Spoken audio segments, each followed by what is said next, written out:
Ahojte. Ahojte. Dnes sme sa vybrali objavovať neznámu, teda pre nás neznámu obec nedaleko Nitry, Partizánskeho a Topolčian, ktorá sa nazýva Brodzany. Nachádza sa na ľavom brehu rieky Nitra, na okraji nitrianskej pahorkatiny a pohoria Tribeč, asi 2 hodiny cesty autom od Bratislavy. Obec Brodzany zatiaľ uniká všeobecnej pozornosti turistov, čo je možno škoda, pretože práve tu sa nachádza pôvodne renesančný kaštiel zo 17. storočia, ktorý bol začiatkom 14. storočia postavený na mieste kúrie, alebo najprv tu vznikla kúria. No a práve tento kaštiel sa spája s menom Alexandra Sergejeviča Puškina. Nachádza sa tu Slovanské múzeum a čo je zaujímavé, tak okrem tohto miesta je už len jedno jediné slovanské múzeum na svete venované tomuto autorovi a to je v Moldavsku. A čo ešte vieme o Puškinovi? Neviem, čo napísal napríklad? Ideme sa otestovať? Nielen otestovať, ale mal vplyv aj na slovenských autorov. Áno, mal veľký vplyv na slovenských autorov a teda napísal, ja si pamätám Eugena Onegina a ešte Piková dáma. Áno, alebo Borisa Godunova. Presne tak. A prečo je vlastne toto miesto spojené s menom Alexandra Sergejeviča Puškina?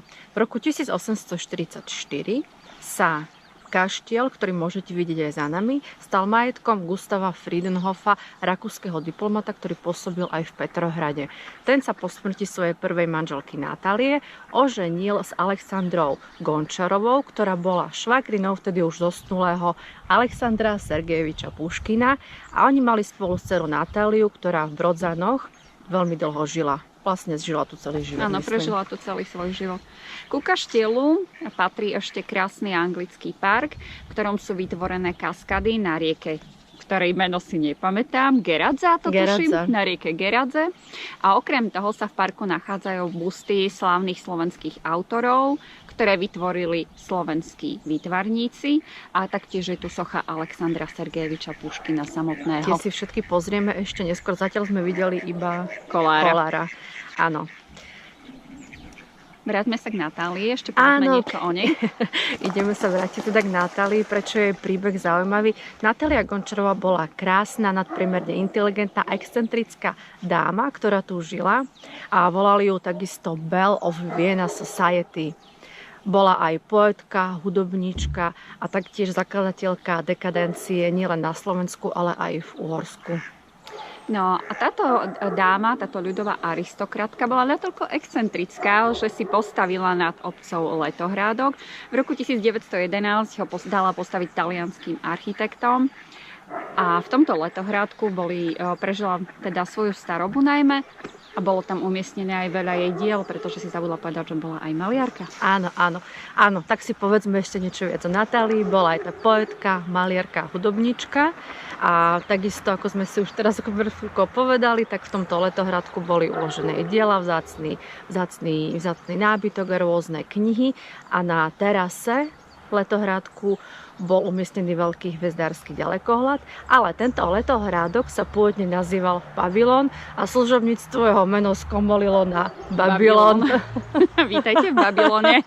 Natália milovala psov a svoju lásku ku psom pretavila do výstavby prvého slovenského cintorína pre tieto zvieratka. Hovorila, že vďaka láske k týmto zvieratám ešte vie alebo pozná, čo je vďačnosť a vernosť. Nedaleko Letohrádku je aj novogotický kostolík evanielický, kde je aj hrobka rodiny Friesenhofovcov a Oldenburgovcov. V roku 1937 Natália zomrela a je tam aj pochovaná. A od toho času vlastne Letohrádok žiaľ aj chátra. Počas druhej svetovej vojny bol vykradnutý a spustošený. Momentálne sa nachádza v súkromných rukách, bola plánovaná jeho rekonštrukcia, ktorá sa zatiaľ neuskutočnila. No, škoda. Ak sa sem vyberieme a budeme chcieť tráviť dlhší čas v tejto oblasti, tak by sme si ešte mohli ísť pozrieť napríklad hvezdáreň v Partizánskom alebo románsky kostol svätého Michala v Klížanoch. Prípadne si môžeme spraviť cyklotúru. Výlet z Partizánskeho cez Veľké Uherce do Oslian je určený pre horské bicykle. Je to trasa stredne náročná a meria asi 25 km. Áno, ako po všetkých týchto historických a turistických aktivitách vyhľadneme a budeme sa chcieť aj ubytovať, tak sa ubytujeme v Chateau Čereňany, kde je reštaurácia Afrodita, kde výborne varia. Ideme sa ešte pozrieť na park a snáď sa nám podarí nájsť aj ten Babylon. A vy poďte s nami. Áno.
Ahojte. Ahojte.